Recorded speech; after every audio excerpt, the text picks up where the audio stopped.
nongeye kubasuhuza kandi mbahaye ikaze mu izina rya Yesu Kristo umwami wacu. Turi muri cya kiganiro cyiza kivuga ku kuri kwa Bibiliya n'ikinyoma cy'idini. Twagitangiriye mu gitabo cy'Itangiriro, igitabo kibanza cya Bibiliya, aho tugeze mu gice cya 4 tugiye kurebera hamwe ivuga urubyaro rwa Kayini, ndetse turi burebe n'urubyaro rwa Seti.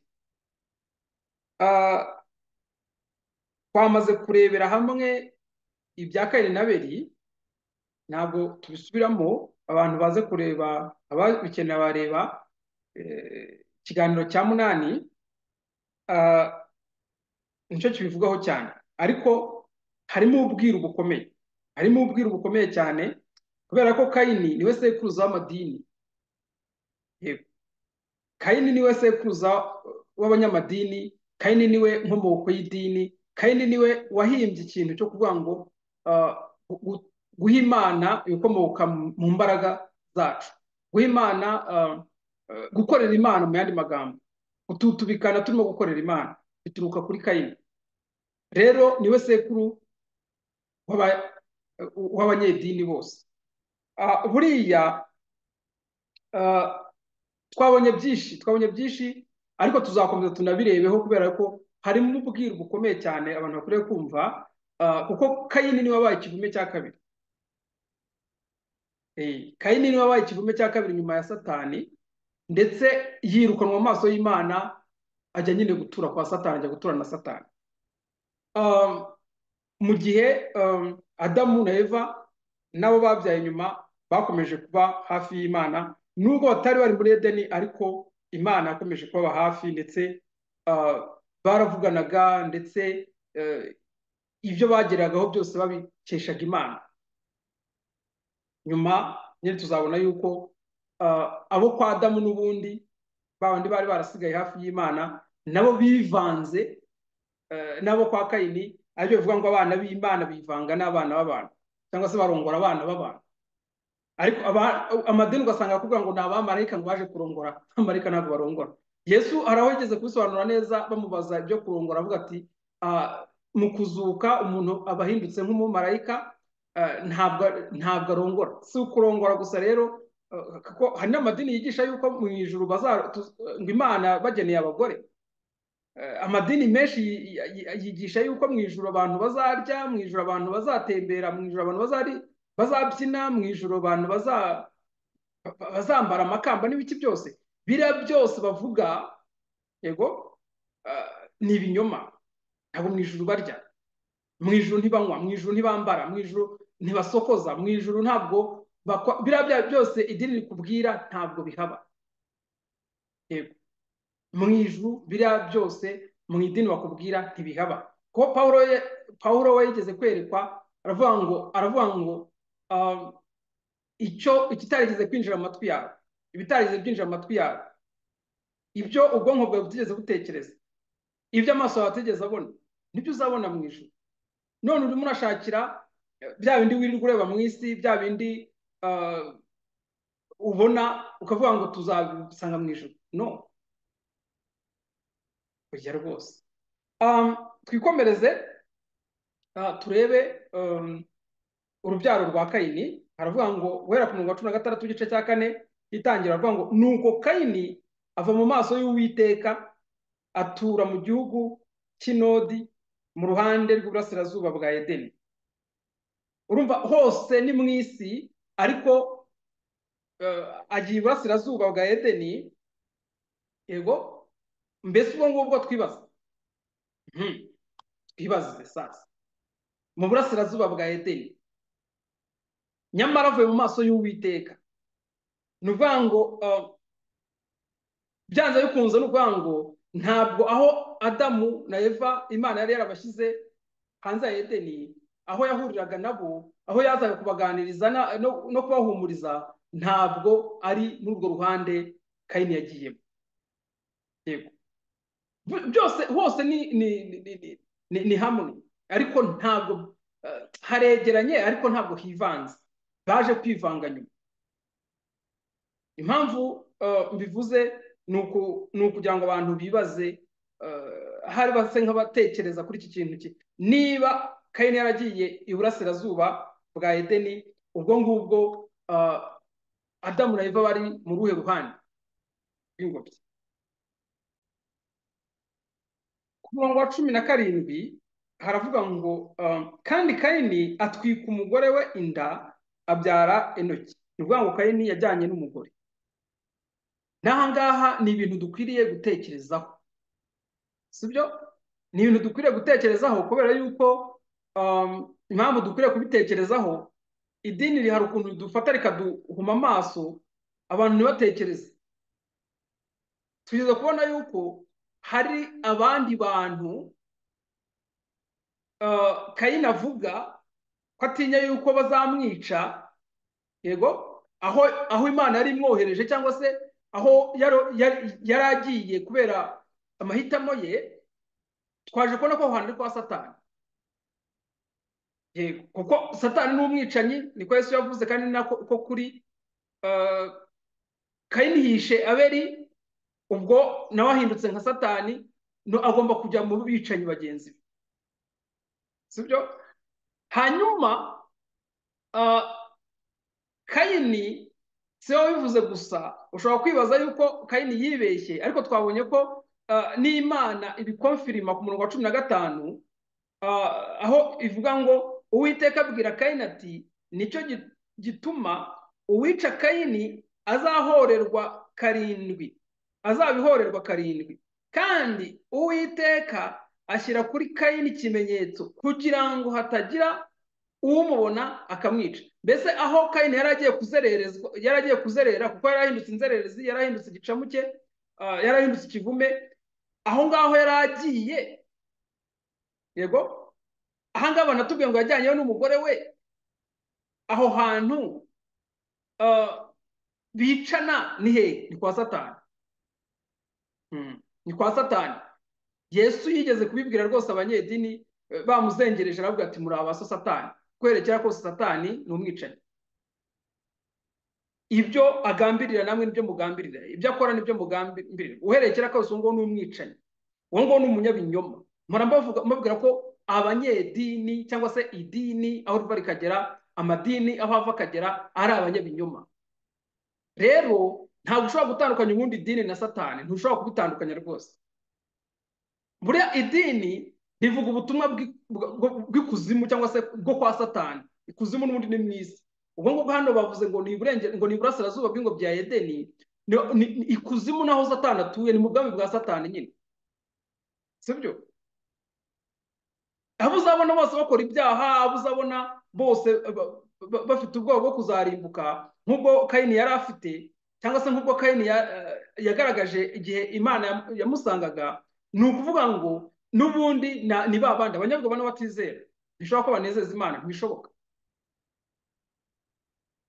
Yego, abo ngabo bari hirya y'Imana. Ni ukuvuga ngo mu ijuru ubundi ni nk'aho twavuga ngo ni muri Edeni. Edeni ni irimo hagati, ariko hagati y'ijuru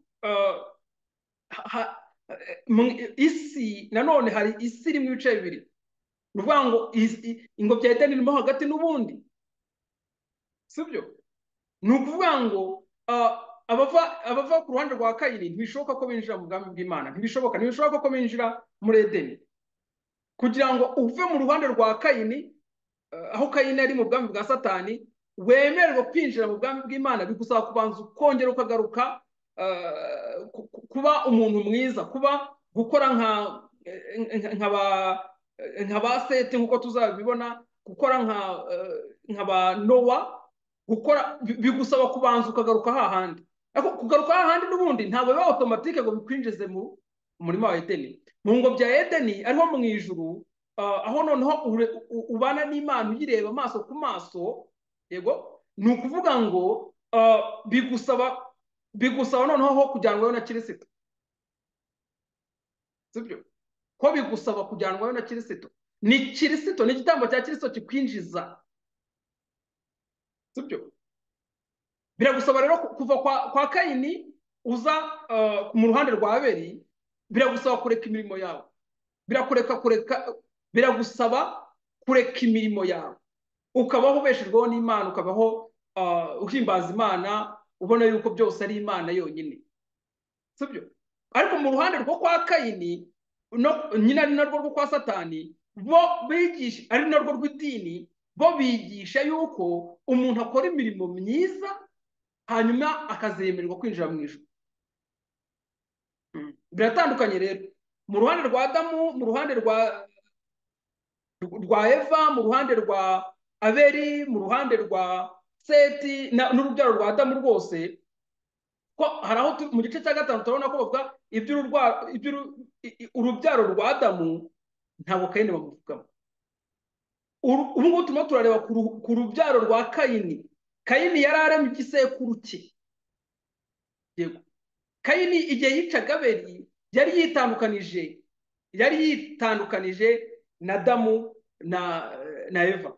Yagiye gufonda cyangwa se yagiye gutangiza igisekuru cye, sibyo? ariko hano ku murongo wa 17 nyine batubwiye ngo yari afite yajyanye n'umugore we, kandi Kayini niwe mfura ya Adamu ukurikije icyo dusoma muri Bibiliya.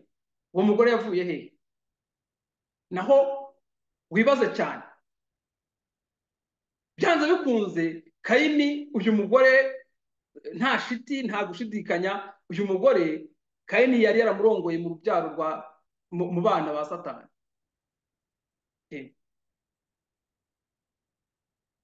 Niko mbikeka, niko ahandi mwazabona mwahambwira. Nemera yuko hari hasanzwe hariho urubyaro rwa Satani, hariho igihugu cya Satani. Satani nyine afite ubwami, sibyo? Ntabwo yigeze aba mu ijuru bya ndimi riri kubeshya, ntabwo ujya rwose. Rero niho Kayini n'ubundi yari yarakuye umugeni.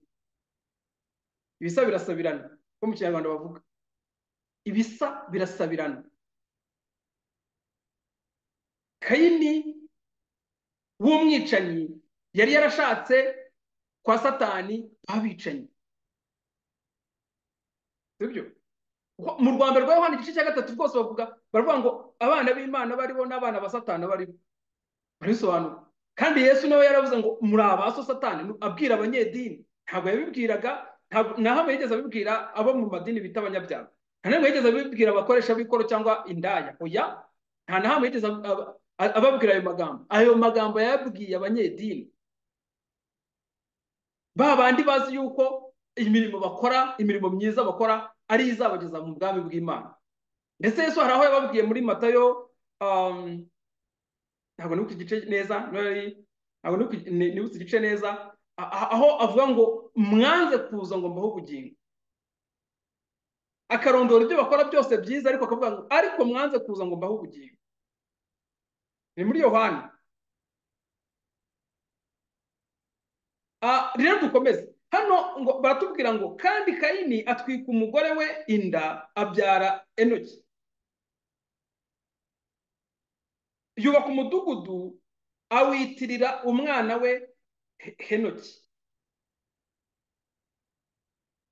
Sibyo? Ni ukuvuga ngo ba bandi bakubwira ngo abantu bose baremwe n'Imana. No, abantu bose baremwe n'Imana. Hari abantu baremwe na Satani. Reka Satani nawe ni umuremyi mu bundi buryo, mu buryo buri negatifu. Ubundi ruvuga ngo Satani ni negatifu, sibyo? Nyamara Kayini agiye kwifatanya na negatifu, nawe yabaye ubwo ngubwo negatifu. Sinzi uko nibubyita, gauche mu Gifaransa. Afashe inzira y'ubuyobe, sibyo? Hanyuma ibyo Kayini akoze rero, idini rizakubeshya yuko ibyo Kayini akoze ibyo ngibyo ngo aribyo Yesu yaje kuducungura. Hoya, Yesu yaje kudukiza urupfu rwazanywe n'icyaha cya Adamu. Ntabwo Yesu yaje kudukiza ingorane n'ibibazo biterwa n'amahitamo ya Kayini. Hoya, ntabwo Yesu yaje kudukiza ingorane ziterwa n'aho twavukiye, kuko Kayini tugiye kubona ko aho ngaho yahabyariye abana. sibyo? niba uvuka ku bicanyi ukaba umwicanyi, ibyo ngibyo ntabwo ari byo Yesu yaje kugukiza. Niba bya bindi mu idini bita karande, niba uvuka mu barozi ukaba umurozi, niba uvuka mu barozi probability ni uko uzaba umurozi. Niba uvuka mu bicanyi probability ni uko uzaba umwicanyi. Niba uvuka mu basambanyi cyangwa mu bajura, ni ukuvuga ngo Bibiliya iravuga ngo igiti cyose, igiti cyiza cyera imbuto nziza, n'igiti kibi kikera imbuto mbi. Ibyo si igitangaza, nta nubwo izo mbuto ushobora kuzirenganya, kuko igiti zavutseho ntabwo imbuto zihitamo igiti zizavukaho, sibyo? Yesu avuga ibyo ngibyo yarababwiye ngo namwe nuko ntibishoboka ko mukora ibyiza kandi muri babi. Nicyo kibazo. Mu idini bigisha cyangwa se barwana no gukora ibyiza nyamara ari babi. Mu idini uzasanga bashaka kuguhisha ububi bwabo, bashake kwigira beza, bashake, nyamara rwose ibyo ngibyo ni bibi kurenzaho. Mu Kinyarwanda baravuga ngo ushaka gukira indwara arayirata. Ni akaga kuvukira kwa Kayini, ariko uramutse ubimenye ukamenya ko ari akaga, wavayo ukagaruka ukajya mu murongo muzima, wakongera ukemera ugakora amahitamo meza nk'aya Abeli, yego, ubundi ukiga ubutumwa bwiza, ariko utakiri kwa Kayini. Ntabwo ushobora kwiga ubutumwa bwiza, ntushobora kumva icyo ubutumwa bwiza buvuga ukiri mu idini. Ntibishoboka, ntibishoboka rwose.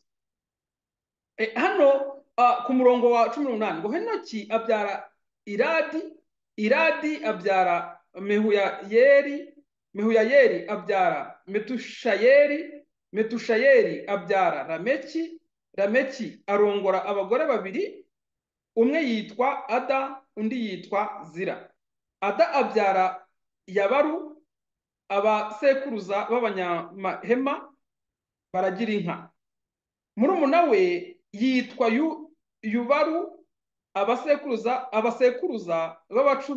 b'abacuranzi n'abavuza imyironge. Nazira abyara Tubarukayini, umucuzi w'ikintu cyose gikebeshwa cy'umuringa n'icyuma. Mushiki wa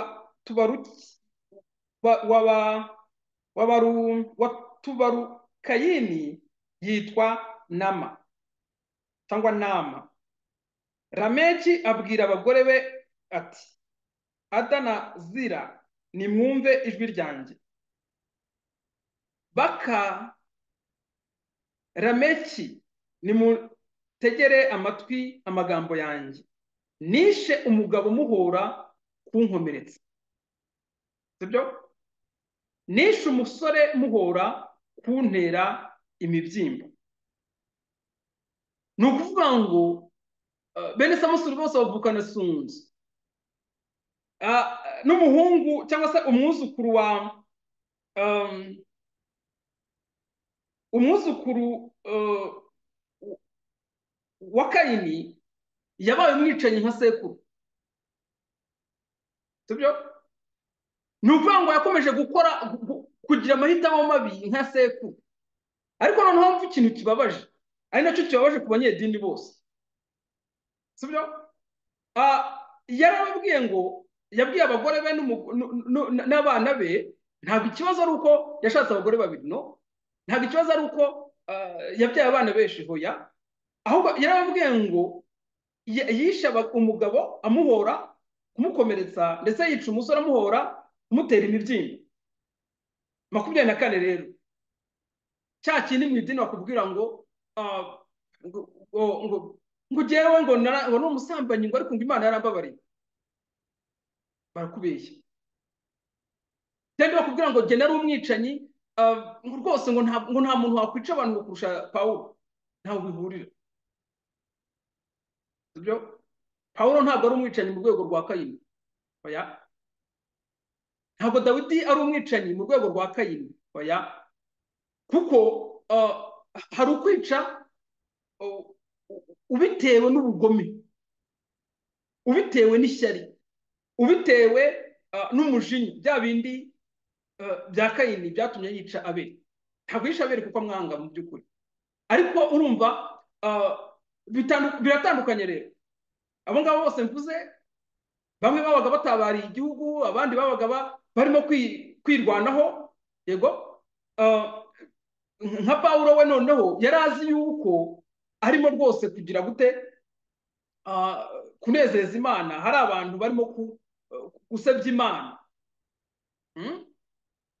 Pawulo yari ahari, ni ukuvuga ngo Pawulo nawe yavukiye mu idini, yego, yavukiye muri icyo gisekuru cya Kayini, hanyuma agira ishyaka ryinshi, arenganya itorero, ashiduka asanga arenganya itorero. Ni ukuvuga ngo ikitari idini ni itorero. Iyo urimo kubwiriza ubutumwa bw'idini, uba urimo kurenganya itorero, uba urimo gupfobya ubutumwa bw'itorero, urimo gupfobya ubutumwa bwiza.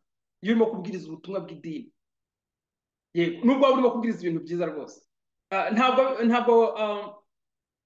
Ntabwo Pawulo nta kintu na kimwe yigeze akora agambiriye ikibi, yumvaga ko ari mu nzira, ariko aza kugira amahirwe ahura na Yesu, sibyo? Ava mu ruhande, ahindura uruhande, ava mu ruhande rwo kwa Kayini, aza mu ruhande rw'abakurikira Yesu cyangwa se rw'abagendana na Yesu. Hanyuma hano ku murongo wa 24 nyine arababwira ngo niba Kayini azahorerwa 7, ni ukuri Lameki azahorerwa inshuro 77.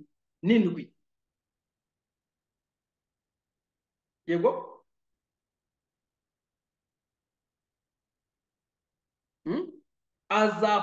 azahorerwa.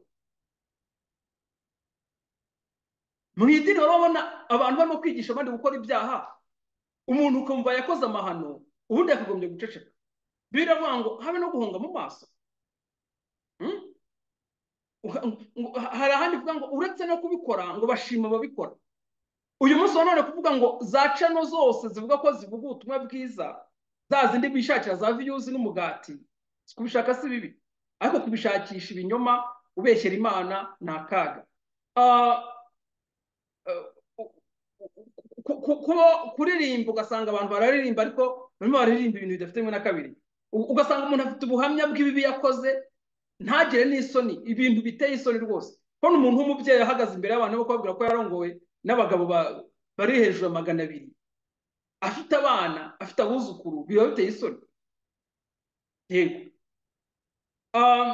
kubona umuntu avuga ngo yishe abantu, ngo yakuyemo indengo zingane gutya, ngo bya bibi byose abanyedini birwa birata, ngo twari abajura, ngo cyangwa no umujura ngo wo mu rwego ruhanitse cyane.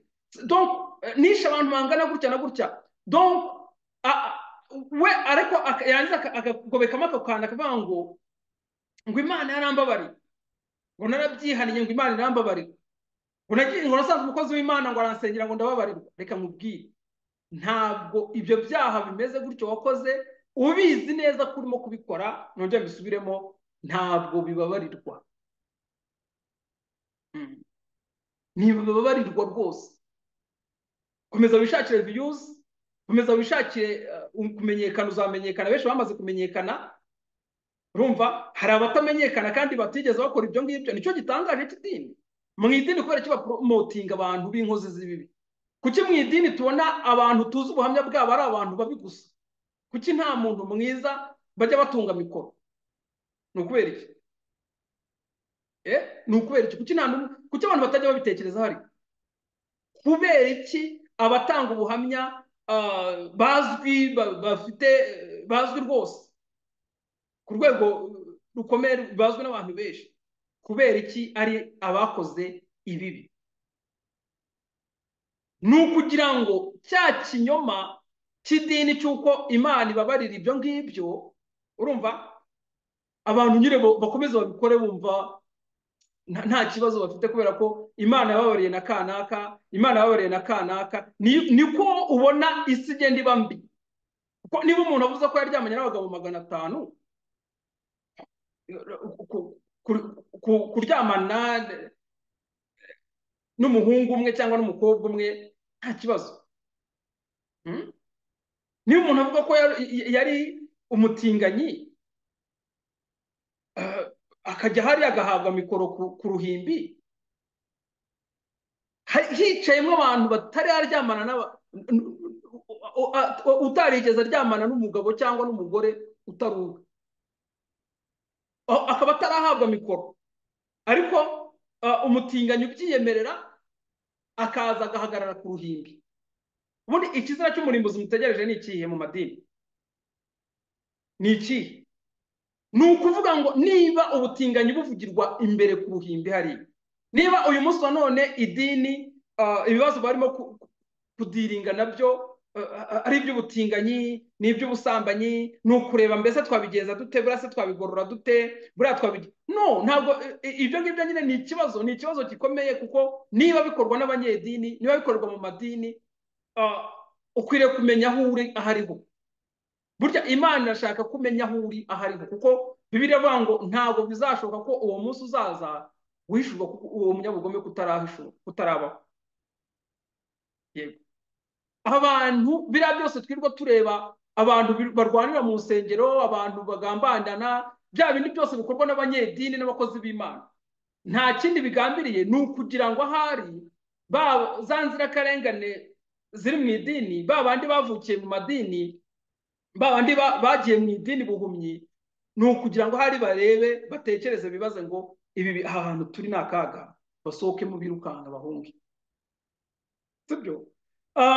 Bahungiye kuri kirisitu, bien sûr. Hano rero uyu nguyu ati niba Kayini azahorerwa, Kayini yishe umuntu umwe, we yishe abantu babiri, jyewe nzahorerwa noneho inshuro 70.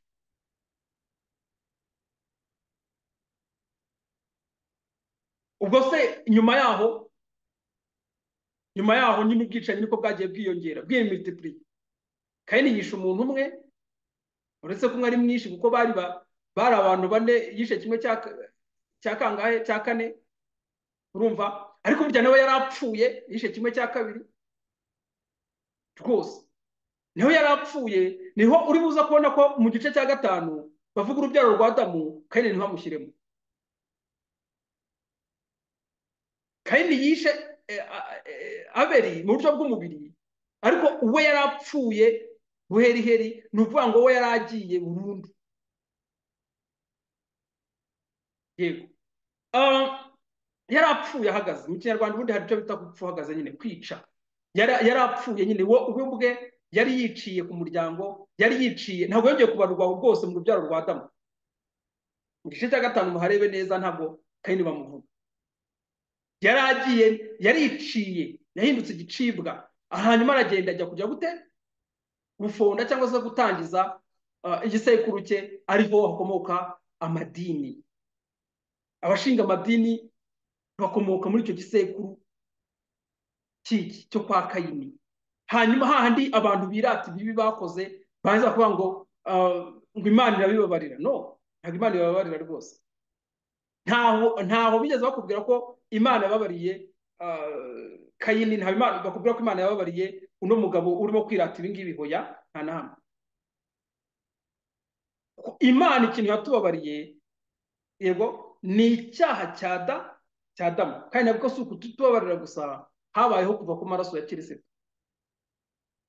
Ntabwo twahagaze imbere y'Imana ngo tubwire ngo tubabarire, ngo ntabwo tuzongera gukora ibi ngibi. Hoya rwose, ubikore cyangwa ubireke, icya mbere ni uko umenya yuko igitambo cya kirisitu havuye amaraso kugira ngo tubabarirwe. Iyo urimo kugira imirimo ukora rero ngo kugira ngo Imana ikubabarire, iyo urimo hari amagambo urimo kuvuga kugira ngo Imana ikubabarire, reka nkubwire yuko uba urimo gupfobya igitambo cya kirisitu. Uba uri mu ruhande rwa Kayini, uba uri mu ruhande rw'uno mu mwuzukuru we utinyuka akavuga ngo uyu nguyu utwara meki, ngo Imana ngo kuko ngo yababariye, ngo izahorera amaraso ya Kayini, ngo nanjye izahorera yanjye.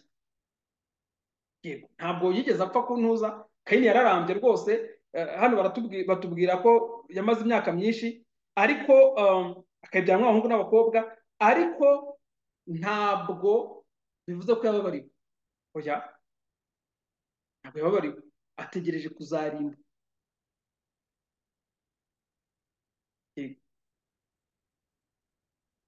Ategereje kuzarimbuka. kuko ndetse n'abameze nk'abo bategereje kuzarimbuka.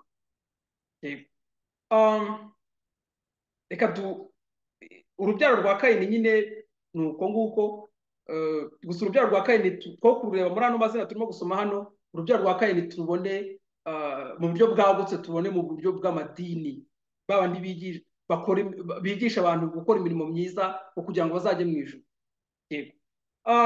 Rero hakurikiraho urubyaro rwa Seti, ngo Adamu arongera atwika umugore we inda, abyara umuhungu amwita Seti. Ati nuko Imana ishumbushije urundi rubyaro mu cyimbo cya Abeli, kuko Kayini yamwishe. Yego. Na Seti abyara umuhungu amwita Enoshi. Icyo gihe abantu batangira kwambaza izina ry'Uwiteka. Abatangiye kwambaza izina ry'Uwiteka ni abakomoka kuri Seti. Abasigaye hahandi, abasigaranye na Adamu na Eva, abasigaye hahandi Imana yabashyize imaze kubahungisha kuramira mu byaha, ikabashyira hanze ya Edeni, ariko ntijye kure yabo, igakomeza kubana nabo, igakomeza kuvugana nabo. Nibo batangiye kuramya izina ry'Uwiteka. Bibiliya ikavuga ngo umuntu wese uvuga izina ry'Uwiteka ave mu bidatunganye. Urwa mbere rwa hano igice cya 3 bakavuga ngo umuntu wese ukora ibyaha ntiyigeze ayimenya, ntiyigeze amumenya, ntabwo azi Imana. Uwo bavuga ngo atigeze amenya ni Kirisito. Umuntu wese ukora ibyaha ni uwa Satani. Mu idini bo bakakubwira ko bose ari abanyabyaha, barabyiyemerera ku buryo rwose bavuga ibintu bakoze ukumva kumirwa. Ibintu bivugirwa mu idini abantu bakora, hari n'igihe udatekereza ko ubundi bikorwa. Rero aho ngaho ubundi ni kwa Kayini, ntaho bihurira no kwa Adamu. Adamu rero, Adamu wa kabiri yaje gucungura urubyaro rwa Adamu wa kabiri, abo kwa Seti. Aba ngaba bakomeje kwambaza izina ry'Uwiteka, abantu batangira kwambaza izina ry'Uwiteka, ariko hanze ya Edeni. Yesu rero yaraje kugira ngo yongere abinjize noneho muri Edeni, abinjize. Mu gihe hariya barimo kwirata ngo niba Imana yaravuze ibi ngibi ngo natwe izadukiza, niba Imana yarakijije kanaka nanjye izangiza. Ntabwo Imana izagukiza kubera ko yakijije kanaka. Oya, ntabwo kuvuga ngo uhari imirimo myiza urimo gukora rwose. Kwa Kayini barakora. Kayini yarakoraga, yari umukozi, ariko gushaka guha Imana ibikomoka mu mbaraga zawe, gukorera Imana n'ibindi, ibyo ngibyo rwose ubukishe, ndetse uba wihemukiye kubera yuko uba witandukanije n'Imana, ndetse uba witandukanije n'aba ngaba baramya izina ry'Uwiteka. Kandi abaramya izina ry'Uwiteka ntabwo ari mu nsengero, ntabwo insengero. Kwa Kayini barubaka, ariko kwa Kirisito ari Adamu wa kabiri ntabwo bubaka, kuko Kirisito niwe rusengero. Imana ntabwo iba mu nsengero zubatswe n'abantu. Kwa Kayini nta Mana ibayo mu nsengero zubatswe n'abantu, muri za nkuta zubatswe n'amatafari. Oya, nta Mana ibayo. Byakozwe no mu gice cya 17:24. Imana ibana n'aba ngaba basigaye mu rundi ruhande, kandi si ukubana nabo gusa, ibana nabo mu buryo igihe bambaye umubiri babana nayo batayirebesha amaso. Ariko Kirisito yaje kugira ngo yongere guhuze nayo. Noneho igihe nikinagera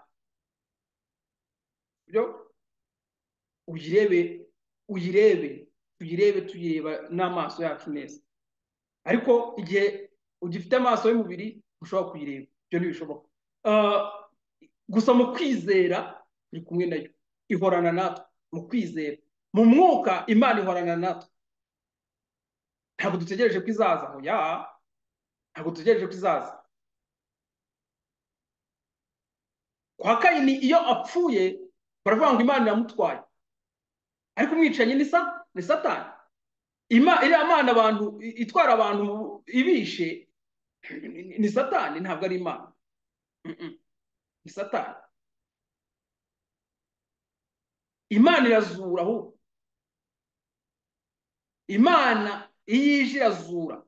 Imana iyo iguhamagaye urazuka. Ntabwo Imana iyo iguhamagaye urazuka. Satani iyo aguhamagaye urapfa. Hanyuma mu idini bigisha iyihe mana ubwo ngubwo. Mukomeze mugubwe neza. Turibuze gukomeza n'igice cya 5 kivuga urubyaro rwa Adamu.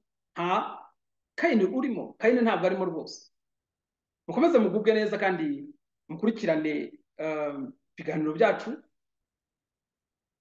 Byanezeza ngiye mbona za commentaire, ariko niba abantu bahitamo no kutandika nta kibazo. Tuzakomeza tubivuge uko Imana iduhaye kubivuga. Ubundi tukomeze tumenye neza yuko Imana ivuga ukuri, Bibiliya ivuga ukuri, nubwo Bibiliya ntabwo ari Imana. Bibiliya irimo n'amakosa, icyo cyo nkisegureho. Ntabwo ushobora guhuza Imana na Bibiliya, ariko uko biri kose Bibiliya ibyo ivuga bitandukanye n'iby'idini ritubwira. Idini ni abanyabinyoma, ubundi idini ni ikinyoma nyine. Idini ntabwo ushobora kwitandukanya na Satani. Satani yinjiye mu isi, Imana yaremye, yinjiye mu butaka, yavogereye ubutaka bw'Imana, Imana yaremye, azanye ibinyoma. Nukora gutyo uzasa n'Imana. N'idini rero burya nyine riza rikwinjirira rikubwira ko hari ibyo ugomba gukora, hari ibyo ugomba kureka gukora n'ibyo ugomba gukora. Ugomba gukora ibi n'ibi, ugomba gukora ibi n'ibi kugira ngo hanyuma iyo ubikoze rero rwose reka nkubwire, burya wibona nk'uko Adamu na Eva bibonye nyuma yaho. Iyo ukomeje rero noneho ugakora nk'ibi ngibi bya Kayini byo gushaka gutura Imana, kugira ibyo ukorera Imana, kugira gute,